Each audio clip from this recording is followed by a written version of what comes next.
No, I mean 75 to 90% of every person that walks into a healthcare facility in the Western world walks in because of psychological or emotional stress. And the act of reacting to some condition in your life really turns on a primitive nervous system, and that's called the fight or flight nervous system, and you're mobilizing all your body's resources, all the body's vital energy for some threat in the outer environment. Now, short term, all organisms can tolerate short-term stress. But if you keep turning on that stress response and you can't turn it off, you're headed for disease, because no organism can live in emergency mode for an extended period of time. All your energy is being mobilized for some threat in your outer environment. There's no energy in your inner environment for growth and repair, for long-term building projects. And over time, you start realizing that people actually turn on that response just by thought alone. They start thinking about their problems, and they're producing the same stress response as if they're being chased by Tyrannosaurus Rex. Yeah. Now, the problem with that is that if the thought produces those chemical reactions and the hormones of stress push the genetic buttons and create disease, that means your thoughts are literally going to make you sick. And the fundamental question is, if your thoughts can make you sick, is it possible that your thoughts can make you well? And that's kind of the interest that I have. And we've done numerous studies to show that you can take people. We did a study with 120 people, and we said, okay, here's what we're going to do. We're going to measure your cortisol levels. We're going to measure your stress hormone levels. You're going to come to an event, a workshop for 4 days, and we're going to remeasure your cortisol levels, and we measured another chemical called IgA, immunoglobulin A. It's the primary defense in the body against bacteria and viruses. It's the body's natural flu shot. In fact, it's better than a flu shot, and we innately make this. But as cortisol levels go up, as stress hormones go up, your immune system is suppressed, right?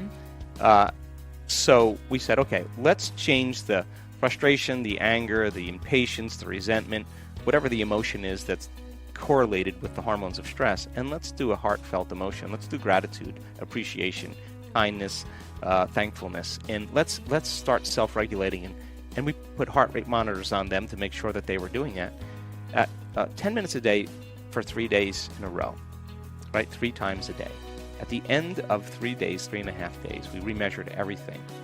Their IgA levels went up 50%. 50? 50%. Wow. That means that their body was really beginning to move back into balance and homeostasis. So gratitude, the funny thing about gratitude is that we're conditioned and hypnotized into believing that we need a reason to be grateful. No, when something happens to you, or something's happening to you, when you're receiving something or you've received something, you feel gratitude and you say thank you. Well, when you start to feel gratitude ahead of the actual experience, the emotional signature of gratitude means it's happening to you. It's already happened to you. That gratitude is the ultimate state of receiving. So you can take a person who's been diagnosed with cancer, say as an example, and they're living in fear, and turning that battleship around. Instead of them surrendering to fear every day, you teach them how to surrender to love or to gratitude. And when they start self-regulating, well, their immune system's going to get stronger. We know that.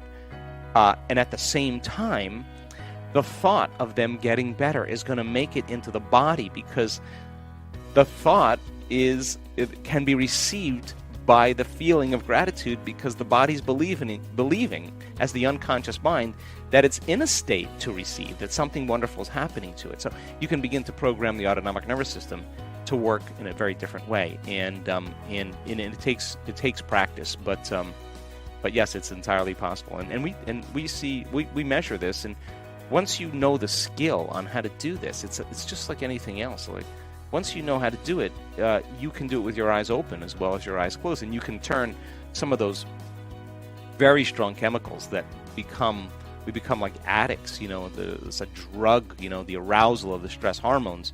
People start to become very dependent on them, and they use the problems and conditions in their life to reaffirm this emotional need to feel these chemicals, and that means they become addicted to the life they don't even like, and if you can turn on that stress response just by thought alone, you can become addicted to your own thoughts. Now this is a challenge for people, because this explains why change is so hard. Because it becomes your identity. Well, not only, it is your identity, but by the same means, just like an addict overcoming heroin, you're going to have some cravings. You're going to say, hey, it's been 2 days since you suffered. I mean, come on.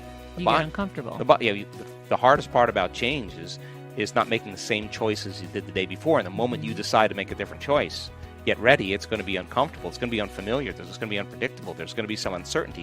You're leaving the known biologically, neurologically, chemically, hormonally, genetically.